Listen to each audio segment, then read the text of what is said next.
여기 애기씨 털이 들어갔네. 알았어. 우유 좀 줄게.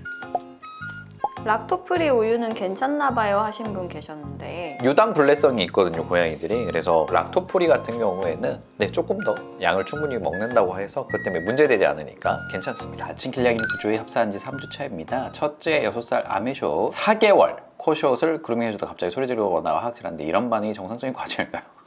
어떤 마음인지 모르겠죠. 그루밍을 열심히 해준 것 같다가 갑자기 소리 지르고. 그루밍을 해준다라는 것 자체는 이제 어느 정도 관계성을 형성해 가고 있어요. 근데 그루밍 해주거나 이랬을 때 둘째 장이들이 얌전하게 잘 받질 않습니다. 내가 마음 가는 대로 이 친구가 또 움직여주질 않아. 순간순간 버럭버럭 화가 나고 이런 순간들이라고 생각을 하시면 될 것 같고요. 첫째가 이 친구를 어느 정도 품어주려고 마음을 먹었는데 둘째 어린 친구가 만만치 않은 상황이다. 그래서 이 정도는 너무 걱정하지 않고 조금 더 시간을 주고 보시면 될 것 같습니다. 9개월 암컷 렉돌인데 물을 안 마시고 앞발로 물을 퍼내서 너무 고민입니다. 물그릇도 여러 가지로 다 바꿔봐도 똑같고 물 종류도 바꿔봐도 똑같고 그냥 수속성 아니야? 물놀이를 좋아하는 친구? 그게 재밌는 거 아닐까요? 그러니까 그거 자체를 즐기는 친구도 있어요. 차라리 그럼 워터파크를 열어주세요. 밖에다 열어주면 치우려면 너무 힘들잖아. 화장실이나 이런 곳에다가 대야 하나 이렇게 사가지고 다이소나 뭐 페프렌즈 뭐 이런 데 가면 넣으면 이렇게 움직이는 로봇 물고기 이런 거 한두 마리 넣어주면 신나서 이런 친구들은 막 진짜 첨벙첨벙하고 놉니다. 그래서 하고 싶어하는 수속성이면 놀 때는 거기서 가서 놀고 물 마시고 싶을 때는 물 마시는 장소 추가로 좀 세팅해 주시는 정도 이렇게 가시는 게 좋을 것 같습니다. 첫째가 대부분을 캣타워에 올라가 있는데 새 거를 사주고 싶은데 버려도 될까요? 어디서 봤는데 애착 물건을 버리면 우울증 걸린다고. 우울증을 걸린다기보다 초반에 조금 적응하는 데 시간이 오래 걸릴 수가 있죠. 익숙하고 자기가 항상 올라가고 안정감을 느꼈던 곳이 갑자기 없어지면 이제 깜짝 놀라거나 예민한 친구들은 초반 불안감이 오래 가는 경우들이 있거든요. 그것 때문에 우울증이 오는 거는 아니고, 근데 이 캣타워를 살려서 쓸 수 있는 상황이 아니고 어쩔 수 없이 더 좋은 거, 흔들림이 없는 원목 캣타워 뭐 이런 걸로 바꿔야 될 때가 있잖아요. 그럴 때는 기존에 사용하던 캣타워에 있는 뭐 일부 천 같은 것들, 이 친구의 냄새가 듬뿍 묻어 있는 것들 몇 개만 좀 떼내시고요. 그리고 캣타워 치우시고 다른 걸로 바꾸신 다음에 올라가는 발판이나 이런 곳에다가 조금 깔아 놓는 정도 유지하시고, 간식 같은 걸로 새로운 공간 소개해 주는 것 올라가 보고 활동할 수 있도록 해서 다시 새로운 애착 공간으로 잘 세팅을 해주시면 뭐 대부분 고양이들은 큰 무리 없이 적응하고 금방 옛날 거 잊어버리는 친구들도 꽤 많습니다. 일주일차 초보 집사시래요. 오, 일주일차 대감님. 3개월 아기냥이가 계속 사료를 안 씹고 삼켜서 사료토나 헛구역질을 하곤 해서 수의사 선생님이 물에 불려서 주라고 하시는데 불리니 안 먹네요. 원래 고양이들은 잘 안 씹어 먹고 꿀꺽꿀꺽 삼키는 친구들입니다. 그리고 만약에 이제 전열용 사료를 먹이면 상대적으로 고양이 목구멍에 비해서 알갱이가 큰 경우에도 이런 경우가 생길 수 있으니까 연령대 지금 맞춤 사료인지 보시고요. 그리고 그게 아니면 넓은 쟁반 같은 거 있잖아요. 여기다가 퍼뜨려 주세요. 요런 그릇에다가 이렇게 고봉밥으로 쌓아주는 거 말고 넓게 퍼뜨려주면 빨리 먹고 싶어도 하나 이렇게 다니면서 먹어야 되니까 오히려 좀 넓은 쟁반에다가 한번 먹는 사료를 좀 퍼뜨려서 주시는 것도 좋은 방법일 수 있습니다. 약복용 스트레스와 치통으로 인한 트라우마, 수술 후유증 등 복합적인 원인이 예상되는데 만약에 스트레스와 트라우마 때문이라면 어떻게 해야 밥을 잘 먹을 수 있을지 정확한 원인이 있는지를 찾아보는 것 필요하고요. 내과적인 원인이 있는지도 봐야 돼요. 근데 이걸 다 떠나서 추가적으로 안 먹으면 결국은 고양이는 지방간증으로 이어지고 지방간증은 2차적인 합병증을 또 가져오기 때문에 너무 안 먹어. 그러면 1차적으로 식욕촉진제를 투약을 하면서 식욕 반응을 보게 되는 거고, 근데 이제 체중 감량이 너무 막 심해지잖아요. 여러 가지 것들을 주고 했는데도 안 먹으면 그때는 다시 스스로 먹을 때까지 식도 튜브 장착해야 됩니다. 그래서 하루 먹는 칼로리 유지를 해줘야 돼요. 그 기간과 순간을 넘어가긴 해야 되거든요. 그래서 이게 단순히 심리적 요인인지 뭐 이런 부분들의 평가도 필요하지만 개선이 안 된다고 하면 일단 먹여야 돼요. 짧은 기간은 강제급여를 할 수 있지만 장기간 그리고 체중 감량이 너무 심한 상태라고 하면 식도 튜브 장착이 필요할 수도 있습니다. 애기씨랑 사모님 목욕하나요? 아니요. 애기씨는 특히나 목욕을 한 번도 안 했고요. 사모는 아마 저희 집 오기 전에 한 번 한 걸로 알아요. 아, 그래요? 근데 안 할 수가 없었지. 왜냐면 문학동에서 버려져 있던 고양이였잖아요. 그래서 대소변에 다 절여져 있어가지고 그때 구조하고 나서 2번 정도는 목욕을 했을 거예요. 어떻게 안 씻는데 저렇게 깨끗해요? 저희 집 양이는 반년 정도 지나면 누렇고 떡지는데.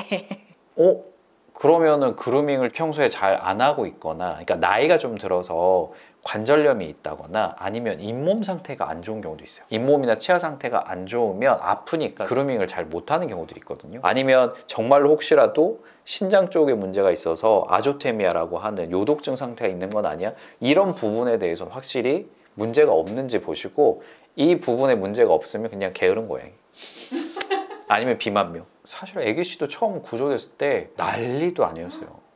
진짜 막 털 다 떡지고 냄새 나고 상한 냄새가 날 정도로 컨디션이 안 좋았거든요. 몸 컨디션이 안 좋은데 얘를 씻기겠습니까? 지금 바람 불면 곧 죽을 것 같이 보이는 이런 친구를, 고양이가 컨디션이 좋아지면 무조건 그루밍을 하기 시작을 해요.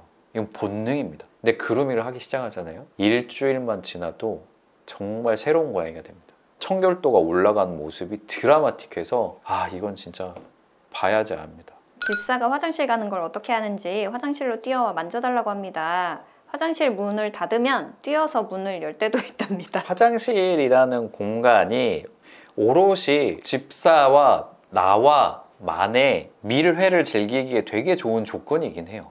방해받을 요소가 없어. 변수가 없어. 게다가 집사도 볼일을 보잖아. 앉아있고 되게 움직임도 적어진단 말이야. 집사의 움직임도 예측 가능해. 주변의 공간들 또는 다른 고양이, 다른 사람이 들어와서 갑자기 방해할 그런 것도 없어. 너와 나만의 오붓한 시간. 약간 치즈님의 집 데이트의 확장판 같은 개념? 화장실 데이트. 그리고 자기가 그 자리를 피하고 싶을 때 언제든지 주도권이 나한테 있잖아. 집사가 갑자기 볼일 보다가 일어나서 나한테 들이댈 수도 없잖아. 약간 그런 요소들이 뭔가 고양이랑 딱 찰떡 보호자와 교감하는 그 순간을 만들어준 것 같습니다. 2.5kg는 넘겨야 안정적이라고 하더라고요. 하지만 현재 7개월인데도 2.1kg 정도래요. 그래서 몸무게가 적더라도 첫 발정 전에 해야 되는지, 몸무게를 늘려서 발정 후더라도 그때 해야 되는지. 근데 이건 진짜 선택이긴 해요. 원래 2kg 이상이면 수술 접근을 하기도 합니다. 7개월령이면 중성화할 시기도 됐고, 이왕이면 수술은 발정이 오기 전에 하는 게 가장 좋기는 하죠. 그래서 지금 건강 상태가 아주 좋고, 이게 빠른 체중 증가는 아니지만 점진적으로 매주 성장기에 맞춰서 체중이 늘고 있다라고 하면, 저는 수의사 선생님이 판단했을 때 수술을 결정할 수도 있다? 무조건 좋다 나쁘다의 영역은 아니에요. 이건 선택의 영역입니다. 만약에 지금 제한급식을 하고 있어서 체중이 원활하게 늘고 있지 않다라고 하면 사료 급여량을 좀 더 늘려주는 게 필요할 수도 있습니다. 뜯는 신용을 해주기도 하고 발톱을 꺼내서 뜯어주기도 해봤는데 전혀 관심이 없어요. 할 수 있는 건 다 해보고 안 되면 안 되는 거예요. 근데 스크래처는 고양이들마다 선호하는 재질의 차이가 있는 경우가 있어요. 그렇기 때문에 일단은 스크래처에 대한 선호도는 평가해 보셔야 돼요. 캣폴이나 캣타워 이 바닥 같은데 이렇게 붙여놓는 말 그대로 카펫형 있잖아요. 그거 형태 재질을 제공을 하시고, 종이형을 하나 제공을 하시고, 3줄을 묶어서 만드는 스크래처 이 형태를 이제 제공을 하신 다음에 이 중에서 좋아하는 게 있는지 한번 선호도를 보는 거가 한 가지이고요.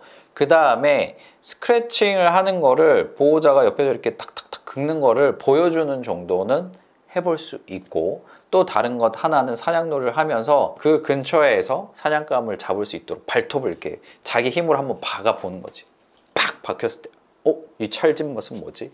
팍팍팍팍팍 그걸 긁을 수 있는 기회를 제공해 주는 방법, 여기까지는 보호자가 제공해 줄 수 있는 거고, 이랬을 때 고양이들은 95%는 반응하고 그 중에 어떤 걸 긁든 긁으면서 씁니다. 그게 아닌 경우라고 하면 이걸 쓰는 법을 모르는 거에 대해서 추가적으로 더 알려주는 방법은 없기는 해요. 근데 문제는 아니죠? 문제는 아니에요. 근데 두 고양이가 다들 스크래처잉을 하는 법을 모른다? 이거는 제 생각엔 아마 아닐 것 같은데. 뭔가 스크래처 위치라던가 아직 이 친구들이 가장 선호하는 스크래처 재질이 제공되지 않았을 확률이 클 것 같습니다. 그리고 스크래처도 단단하게 잘 고정되어 있지 않아서 막 흔들린다거나 이런 것들에 대해서는 애들이 덜 선호할 수 있으니까요. 이 부분도 잘 고려를 해주시면 될 것 같아요. 둘째가 비만세포종인데 수술 꼭 해야 할까요? 전신상모하면 스트레스 받을까 봐요. 네, 지금 전신상모가 문제가 아니고요.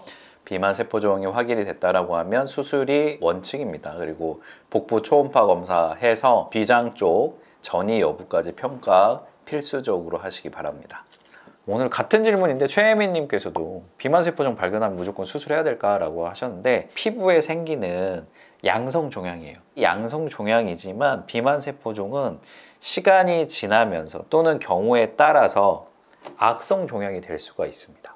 그리고 이 악성종양이 되면서 피부형으로만 그치지 않고 내장형, 복부 장기, 이를테면 비장이라던가 간 같은 곳으로 전이가 될 수 있어요. 이렇게 진행이 되면 말 그대로 생명의 위협 또는 비장 절제 수술을 하고 추가 플러스 항암 치료를 하더라도 수명의 한계가 뚜렷한 상태. 그냥 암이 될 수 있는 거예요. 비만세포종이라고 하면 되게 가볍게 생각하거나 뭐 나중에 하나 더 생기면 그때 제거하지, 아니면 뭐 커지면 제거하지, 이렇게 생각을 하시는 경우들도 있기는 한데 원칙적으로 저도 약간 그렇게 생각했어요. 생각해보세요. 여기에 내가 사망기 같은 게 났어. 근데 얘는 암이 될 수가 있는 애야.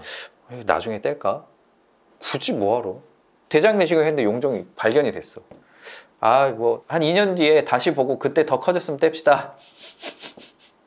어때요? 이상해요.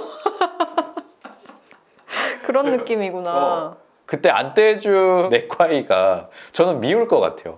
전공 서적 제외하고 책을 읽지 않은 지가 진짜 한 3, 4년 돼가는 것 같아요. 책을 안 보면서 살다가 영상이 공개되겠지만 민음사 마케팅 우리 아람 부장님이 잠깐 다녀가셨어요. 그러면서 책을 한 권 추천을 해주셨는데 제가 책을 안 봐도 좋은 책들이 계속해서 나오고 있었더라고요. 또 마침 계절이 독서의 계절 아닙니까? 근데 독서의 계절은 누가 만들었지? 이응준 작가님의 고독한 밤에 호루라기를 불어라 라는 책을 좀 추천을 드리고 싶고요. 하늘이 너무 높고 바람도 차갑게 불고 하는데 마음이 헛헛하신 그런 순간들 있잖아요. 그런 헛헛한 순간을 만끽하시라고 서문에 있는 글만 한번 읽어드리겠습니다. 보시고 들어보시고 이거 괜찮다 싶으면 한 번쯤 뭐 근처에서 빌려서 보셔도 될 것 같고 정말 좋은 글인 것 같아서 추천을 드립니다. 고독한 밤에 호루라기를 불어라.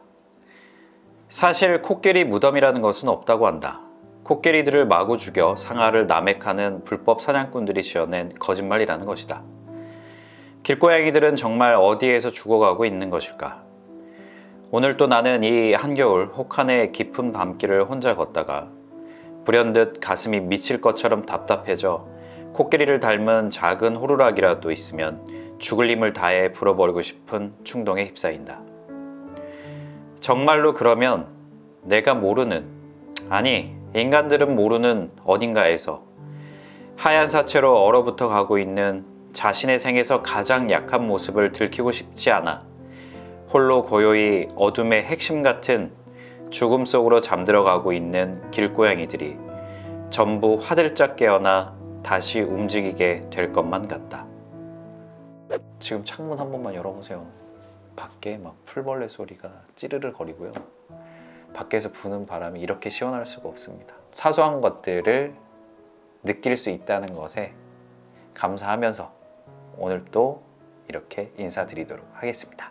다음 라이브 시간에 효동이가 울고 있으려나? 아무튼 다음 시간에 뵙도록 하겠습니다. 그럼 우리 다음 시간에 또 만나요. 안녕. 안녕.